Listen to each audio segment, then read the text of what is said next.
Shalom Bapak Ibu Saudara terkasih dalam nama Tuhan. Selamat pagi, apa kabar hari ini? Pastinya lebih baik, saya yakin dan percaya, karena setiap orang-orang yang mengandalkan Tuhan, menaruh pengharapan kepada Tuhan, Tuhan tidak akan pernah membiarkan orang-orang tersebut. Bapak Ibu Saudara yang terkasih dalam nama Tuhan, kembali bersama saya kembali dalam morning class pada pagi hari ini. Saya harapkan kembali bahwa Bapak Ibu Saudara tidak akan men-skip setiap morning class atau melewatkan setiap morning class yang ada, karena saya mau katakan bahwa morning class yang disampaikan, yang diberikan oleh para hamba-hambanya, baik Ibu Gembala, Bapak Gembala, dan saya sendiri ini sangat berguna bagi Bapak Ibu Saudara untuk kebutuhan rohani saudara, kebutuhan kehidupan rohani saudara, untuk pembentukan iman saudara. Bapak Ibu Saudara yang terkasih dalam nama Tuhan, hari ini saya akan berbicara tentang the value of life, nilai dari kehidupan. Seberapa berharganya kehidupan manusia? Apakah nilainya itu lebih rendah dari mobil-mobil sport, mobil-mobil mewah? Bagaimana dengan sepasang sepatu mewah? Atau ibu-ibu, para wanita yang hobinya membeli tas-tas bermerek? Pernahkah saudara memikirkan apa yang membuat sesuatu itu atau benda itu menjadi sangat berharga? Apa yang menentukan nilai dari sesuatu itu bagi kita, Bapak Ibu Saudara terkasih dalam nama Tuhan? Bagi banyak orang ini didasarkan pada apa yang akan mereka dapatkan. Bagi yang lain itu karena mereka harus membayar mahal untuk mendapatkan sesuatu, sehingga sesuatu itu sangat-sangat berharga karena mereka sudah bayar mahal. Orang yang membayar mahal untuk sepasang sepatu berbeda dengan orang tua yang telah menghabiskan berjam-jam untuk merawat anaknya yang sakit, sehingga ketika anaknya yang sakit itu sembuh, dia akan merasa sangat berharga, bangga, bersukacita lebih dari harta, karena dia merasa nilai yang telah dia buat. Bapak Ibu Saudara terkasih dalam nama, kebutuhan kita akan apa yang menentukan nilai dari sesuatu bagi kita? Yang pertama, our need of that thing. Kebutuhan kita akan hal itu. Katakanlah saat ini saudara mungkin memiliki uang kertas senilai 1 juta di kantong saudara, dan saya meminta saudara, tolong berikanlah, saya mintalah uang 1 juta itu, saya mau tukar dengan 1 botol aqua dingin. Saudara mungkin akan berkata kepada saya, gila lu, atau gila kau Sam, gitu. Atau setidaknya saudara akan bertanya-tanya, apa yang istimewa tentang 1 botol aqua yang mau ditukarkan dengan uang 1 juta yang ada di kantong saudara? Tetapi coba mari kita ubah gambarannya sedikit. Bayangkan saudara telah tengah berjalan berhari-hari di gurun pasir dengan panas yang sangat terik, dengan mulut kering yang sangat membutuhkan air, sangat kehausan. Kemudian saudara tiba-tiba melihat saya dari jauh. Saya berdiri di depan saudara dengan memegang sebotol aqua yang berisi air yang mungkin baru keluar dari kulkas, masih dingin. Tiba-tiba sebotol aqua dingin itu jauh lebih berharga bagi saudara, bagi Bapak Ibu daripada sebelumnya. Saudara akan rela memberikan uang 1 juta itu hanya untuk sebotol aqua. Apa yang mengubah sebotol aqua dingin itu, saudara? Hal yang sederhana yang sama, hanya dengan sebotol aqua dingin. Nilainya jadi berubah, jadi sangat berharga. Tapi saat ini saudara tidak memiliki kebutuhan itu. Mungkin Bapak Ibu Saudara hari ini tidak membutuhkan yang namanya aqua dingin atau air 1 gelas atau 1 botol aqua. Saudara mungkin hanya tinggal menunggu sampai morning class ini selesai dan kembali ke dapur untuk ambil air minum yang gratis, atau saudara tinggal ambil dari dispenser yang ada di kantor atau di rumah saudara. Yang kedua, kebutuhan kita bisa berubah. Our needs can change. Ada kebutuhan-kebutuhan yang lebih penting daripada yang lain, tetapi terkadang hal-hal yang kita anggap sangat berharga, sangat bernilai, tiba-tiba kehilangan daya tariknya atau tidak dibutuhkan lagi, atau bahkan tidak terlalu dibutuhkan, tidak terlalu penting. Bayangkan diri saudara, Bapak Ibu sedang mungkin mengendarai mobil di jalan pegunungan, mungkin di daerah Brastagi atau Kabanjahe yang mungkin jalannya itu, daerah itu tidak dikenal. Saudara tiba-tiba menemukan tikungan yang tajam di jalan dan mencoba berhenti, tetapi karena saudara melajunya terlalu cepat dan mobil itu tiba-tiba menabrak pagar pembatas. Kemudian Bapak Ibu Saudara menyadari apa yang terjadi dan kemudian mengamati situasi sambil mencondongkan tubuh ke depan karena lagi menyetir, jadi tengok ke depan. Tapi ketika Bapak Ibu Saudara condong ke depan, mobilnya pun ikut condong ke depan. Saudara tiba-tiba duduk kembali karena takut jatuh ke bawah. Di bawah ada jurang. Bapak Ibu Saudara yang terkasih dalam nama Tuhan, dalam keadaan sadar, tepat pada saat itu, kebutuhan saudara pasti telah mengalami yang namanya perubahan drastis. Mungkin saudara memiliki 2 juta di kantong saudara pada saat itu pas waktu mau beranjak ke sana. Di saku saudara yang akan dibelanjakan mungkin ada kebutuhan-kebutuhan untuk beli oleh-oleh di sana atau apapun itu, 2 juta itu untuk kebutuhan yang penting. Tetapi saat itu juga saudara akan dengan senang hati memberikan itu kepada orang lain, agar Bapak Ibu Saudara bisa keluar dari mobil itu. Karena mobil itu akan jatuh kalau ada orang lain yang menolong kita, pasti kita tidak akan mati dan kita akan selamat. Dengan senang hati kita akan kasih uang yang 2 juta itu daripada nyawa kita mati, nyawa kita tidak diselamatkan. Bapak Ibu Saudara, mungkin beberapa orang akan memikirkan tentang kesempatan itu dalam kebaktian gereja yang mereka lewatkan. Bapak Ibu Saudara, tampaknya tidak begitu penting bagi mereka pada saat itu, tetapi sebenarnya nilai dari berbagai hal itu telah berubah bagi mereka.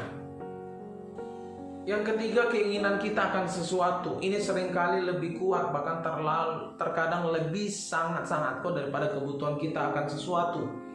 Mungkin komputer baru atau komponen baru yang menurut kita harus kita miliki, handphone, mungkin perabot baru, atau mobil, atau kendaraan yang lain, atau pakaian baru, atau pekerjaan yang baru. Yang keempat itu nilai dari jiwa. Nilai macam apa yang kita tempatkan pada kehidupan manusia. Bagi banyak orang, kadang kehidupan orang lain itu tidak begitu berharga, sehingga yang mereka khawatirkan hanyalah reputasi mereka. Bahkan beberapa membunuh orang karena perkataan-perkataan yang kasar yang diucapkan kepada seseorang. Bapak Ibu Saudara yang terkasih dalam nama Tuhan, Lukas 12 ayat 6-7 berkata, "Bukankah burung pipit dijual 5 ekor 2 duit? Sungguh pun demikian, tidak seekor pun daripadanya yang dilupakan Allah. Bahkan rambut kepalamu pun terhitung semuanya. Karena itu jangan takut, karena kamu lebih berharga daripada banyak burung pipit." Bapak Ibu Saudara yang terkasih dalam nama Tuhan, hidup kita dihargai dengan salah satu harga terbesar yang pernah dibayarkan. Itu sepadan dengan kehidupan Yesus Kristus. Jika saudara adalah satu-satunya orang yang hidup di planet ini, jika Bapak Ibu Saudara, saya satu-satunya yang hidup di planet ini, Tuhan Yesus itu akan datang dan mati hanya agar saudara tidak binasa, hanya agar saya tidak binasa. Seorang pekerja pabrik di Inggris dan istrinya merasa senang ketika mereka akan dikaruniai anak pertama. Apalagi setelah mereka bertahun-tahun menikah. Menurut pengarang namanya Jill Briscoe, kalau nggak salah, yang menceritakan kisah nyata ini, pekerja menyampaikan berita baik ini dengan penuh semangat kepada teman-teman sekerjanya. Dia mengatakan kepada mereka bahwa Allah menjawab doanya, Tuhan Yesus menjawab doanya. Namun mereka mengejeknya karena meminta seorang anak kepada Allah. Kemudian ketika bayi itu lahir, bayi itu didiagnosis menderita Down syndrome. Ketika sang ayah berangkat kerja untuk pertama kali setelah anaknya lahir, ia tak tahu bagaimana harus menghadapi teman-teman sekerjanya. Kemudian dia berkata, "Tuhan Allah, beri aku hikmat." Doanya seperti yang ia khawatirkan, beberapa orang mulai mengejeknya. Jadi Allahmu itu memberi anak itu seperti itu. Mereka mengejek dengan kata-kata seperti itu. Ayah baru itu berdiri termenung untuk beberapa lama. Dia termenung, merenungkan perkataan-perkataan kawan-kawannya. Dalam hati ia memohon pertolongan dari Tuhan. Akhirnya dia berkata, "Saya bersyukur Tuhan memberikan anak ini kepada saya, bukan kepada saudara, bukan kepadamu. Saya bersyukur Tuhan kasih anak ini hanya kepada saya, bukan kepada saudara." Sama seperti pria ini menerima putranya yang cacat sebagai karunia Allah untuknya, demikian juga Raja Daud, kalau kita baca Dalam 2 Samuel 9 ayat 3, Raja Daud menyatakan kebaikannya dengan sukacita kepada cucu Saul yang cacat kakinya. Beberapa orang menolak namanya Mephiboset karena ia pincang, tetapi Daud sendiri menunjukkan bahwa ia menghargai Mephiboset. Di mata Allah setiap pribadi sangat berharga. Itu sebabnya dia mengutus putranya yang tunggal untuk mati bagi kita, Bapak Ibu Saudara. Oleh karena itu marilah kita ingat dengan rasa syukur betapa dia menghargai kehidupan setiap kita, setiap manusia. 1 Petrus 1 ayat 18-19 berkata, sebab kamu tahu bahwa kamu telah ditebus dari cara hidupmu yang sia-sia, yang kamu warisi dari nenek moyangmu. Itu bukan dengan barang yang fana, bukan pula dengan perak atau emas, melainkan dengan darah yang mahal. Dengan darah yang mahal, yaitu darah Kristus, yang sama seperti darah anak domba yang tak bernoda dan tak bercacat, melainkan dengan darah yang mahal. Itulah nilai kehidupan kita, Bapak Ibu Saudara, dengan darah yang mahal. Karena harganya mahal, maka kita akan bersikap, bercara pandang, berkata-kata sesuai nilainya, menghargai, menjaga dengan baik kehidupan kita. Bapak Ibu Saudara punya nilai, kita punya nilai. Kita punya harga yang berbeda dengan pandangan dunia pada umumnya. Karena apa? Karena darah Kristus.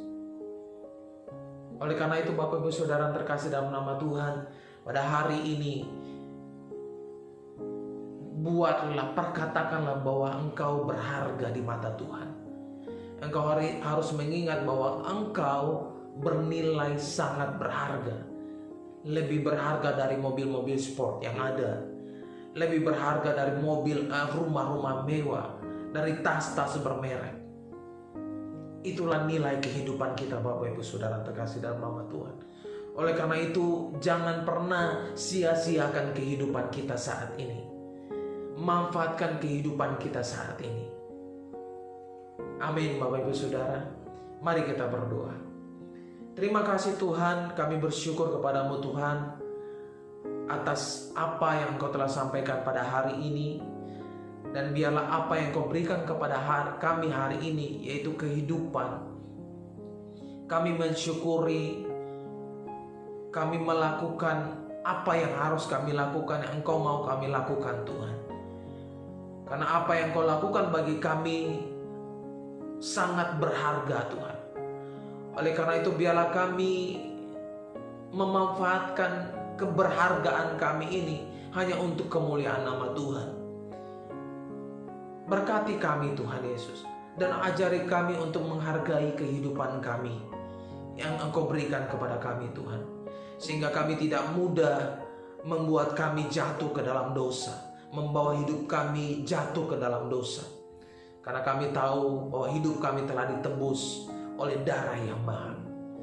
Terima kasih Bapak, terima kasih Yesus.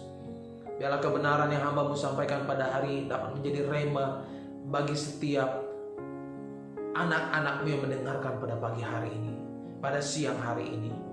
Di dalam nama Yesus hamba-Mu berdoa dan bersyukur. Haleluya. Amin. Tuhan Yesus memberkati Bapak Ibu Saudara. Stay safe. God bless you.